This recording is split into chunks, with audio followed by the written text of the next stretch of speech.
Njengamanje sokhuluma nobhuti uWandile wakaNkala. He was also one of the judges. Oduzoyichazana kahle kahle uzokwenzani usuka kuphi kwenziwani namhlanje. Mina nginingi ngizokusho into yami uzoyiphosela kuyena. Bhuti ngicela Sawubona. Sawubona siswami. Njani? Njani wena? Ngaphila nje ubusuzile sizochaza-ke abantu ngoma TV bazi usuyini, wenza ini, ubuzokwenzani namhlanje. All right, I was one of our adjudicators osukini la namhlanje kuShaka Marine Project ehlangene neDepartment of Arts and Culture. Okuyilapho khona sihlola khona italent labantwana within the northern region of KZN. So uma ngabe sesibatholile labantwana baperforma kahle in all species and ama genres ngokuhlukana kwawo ku-music, kwi-dance, siyabathatha labo bantwana sibayise kuShaka Marine Project okuyilapho khona beperforma khona nama-artist kuzwe lonke behlangene lapha eThekwini. It's such a provincial plus national biggest event ehostiwe lapha eZansi. So ke we are hoping ukuthi labantwana esibatholayo within the northern region of KZN they are going to do well. Hence you see ukuthi italent belise iqophelweni eliphezulu kangakanani. So I'm hoping that things will go the way si expecting akhona, so to make sure that within this short period of time sizofuna labantu we transform the new educational system in terms of developing and nature ama emerging artists to developing artists as well as to professional artists, because they are not just going in there uma ngabe sesibabona lapha bazokwazi ukuthi babuyele emakhaya babe izinto ezikahle ezisebenzisekayo in terms of arts development. Sikhuluma ngabantu abazothi mangabe befika emakhaya bakwazi ukuthi bamemeke emshadweni mangabe kunama ceremonies, even ngisho komasipala bethu sisebenza nabo ngokuhlukahlukana kwabo within the northern region of KZN. So these kids kanye nabanye abantu abakhona la they were doing such a wonderful entertainment osukwini la namhlanje. Wow, so bengicela ukuthi na kuyenzeka kuthola ukuthi emakhaya ne abazali unetalent ethile uyazi abazali bengakuvumela ukuthi wenze leyo nto leyo. So ungam-encourage uthini umzali osekhaya ngoba masibuka abantwana ibona vele abayi-future ngithi and uyabona ukuthi ba-talented and uyabona ukuthi bayithanda lento abayenzayo.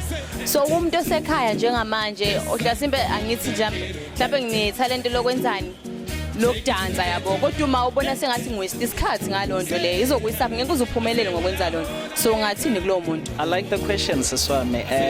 Firstly I would say mama bethu ekuqaleni bebazi ukuthi nami ngomunye walawo ma victims. I did Bachelor of Arts degree, Bachelor of Arts Administration. Ngize ngahamba ngafika phesheya ngayo.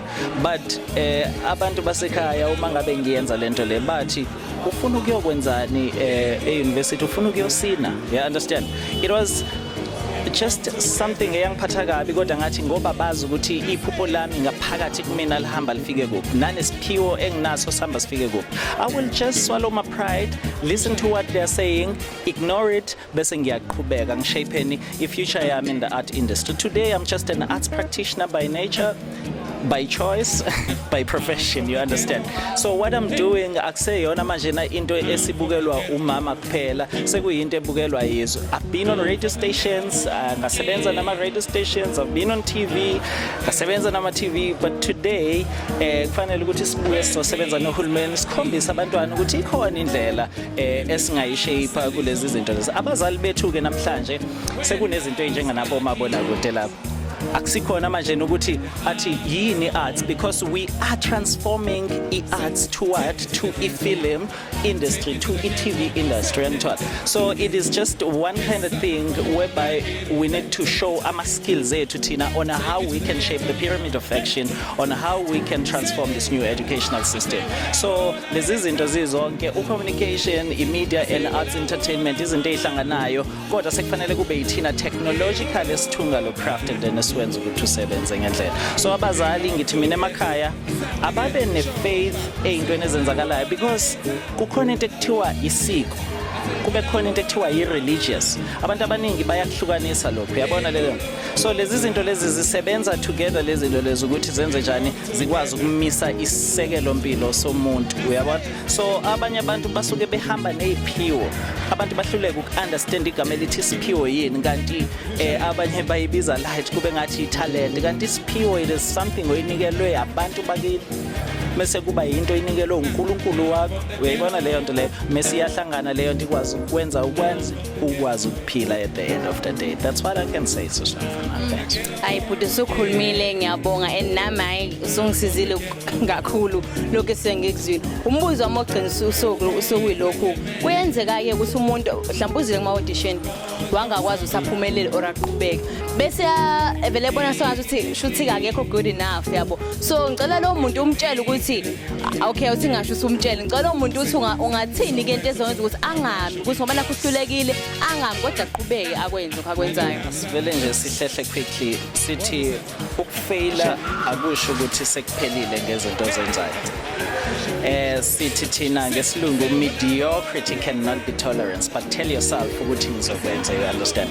So uma ngabe namhlanje ufailile kusuke kusho ukuthi awenzanga kangalokhu okade kulindelekile, so you can still go back Siswami ufike upolish izinto zakho. Kungithusayo ukuthi bavele baphuma nezinto zabo bayahamba kanti kufanele ngabazolanda ama score sheets bazibone ukuthi abantu bafaile kuphi ukuze bakwazi ukustrengthenisha lezo zinto babuye benze njani a success candidate esifunayo in that this is a genre of what we're going to be articulating at that time. So ukurehearsa nokusebenza uMichael Jackson, late Michael Jackson ubesebenza 8 hours of music wakhe asebenza another 8 hours of ama-dance wakhe ama-dance piece wakhe. So can you imagine ukuthi leyo muntu uma besebenza kanjalo then wena mase ucabanga ukuthi uzorehearsa ngale emva kwetoilet and then bese uyabuya uzosiculela ukuthi you are insulting the industry.